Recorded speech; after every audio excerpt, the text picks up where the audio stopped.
Hi everyone, అందరికీ నమస్కారం అండి. Welcome to our YouTube channel. Andhra Pradesh రాష్ట్ర వ్యాప్తంగా ఉన్నటువంటి ప్రజలకు రాష్ట్ర ప్రభుత్వం నుంచి 3 అదిరిపోయే శుభవార్తలు అయితే రావడం జరిగింది.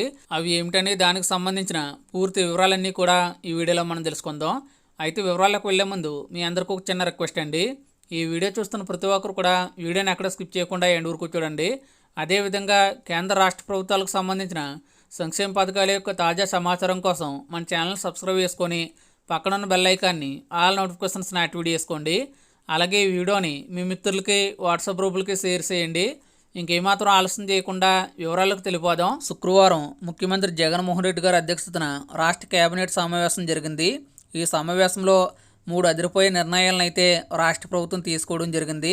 వాటిలో మొదటగా చూసుకుంటే రాష్ట్ర వ్యాప్తంగా ఉన్నటువంటి వృద్ధులు, వితంతువులు, ఒంటరి మహిళలు, చేతి వృత్తిదారులకు ప్రస్తుతం ఇస్తున్నటువంటి 2,750 రూపాయల పెన్షన్ను వచ్చే నెల 1వ తేదీ నుంచి 3,000 రూపాయలకు పెంచుతున్నట్లు ప్రభుత్వం తాజాగా ప్రకటించడం అయితే జరిగింది.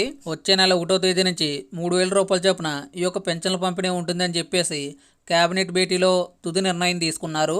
దీంతో 65.33 లక్షల మందికి లబ్ధి చేకూరబోతుంది. ఇక రెండవదిగా చూసుకుంటే ఆంధ్రప్రదేశ్ రాష్ట్ర వ్యాప్తంగా 45 సంవత్సరాల నుండి 60 సంవత్సరాల మధ్య వయస్సు ఉన్న ఎస్సీ, ఎస్టీ, బీసీ, మైనార్టీ వర్గాలకు చెందిన మహిళలకు వైఎస్ఆర్ చేయూత అనే పథకంలో భాగంగా సంవత్సరానికి 18,750 రూపాయల చొప్పున ప్రభుత్వం ఆర్థిక సహాయాన్ని అందిస్తున్న విషయం మనందరికీ తెలిసిందే. ఈ ఏడాది వైఎస్ఆర్ చేయూతకు సంబంధించినటువంటి నిధులను వచ్చే జనవరి నెలలో ప్రభుత్వం మహిళల ఖాతాలో జమ చేయబోతుంది.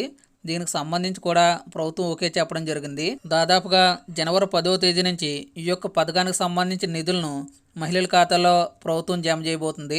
ఇక మూడవదిగా ఆంధ్రప్రదేశ్ రాష్ట్ర వ్యాప్తంగా ఉన్నటువంటి డ్వాక్రా మహిళలకైతే శుభవార్త చెప్పారండి. వైఎస్ఆర్ ఆసరా డ్వాక్రా రుణమాఫీలో భాగంగా ఆఖరి విడత నిధులను జనవరి నెలలోనే విడుదల చేస్తామని ప్రభుత్వం తాజాగా ఆమోదం తెలపడం జరిగింది. పండుగ తర్వాత అంటే జనవరి 20వ తేదీ నుంచి ఈ యొక్క వైఎస్ఆర్ ఆసరా పథకం కింద డ్వాక్రా రుణమాఫీ 4వ విడత నిధులను అయితే మహిళల ఖాతాలో జమ చేసేందుకు ప్రభుత్వం సన్నాహాలు అయితే చేస్తుంది. సో ఈ విధంగా 3 పథకాలకు సంబంధించి రాష్ట్ర ప్రభుత్వం ఆమోద ముద్ర అయితే వేసింది. సో ఇదండి ఓవరాల్ టాపిక్. ఈ వీడియో కనుక మీకు నచ్చినట్లయితే లైక్ చేసి షేర్ చేయండి.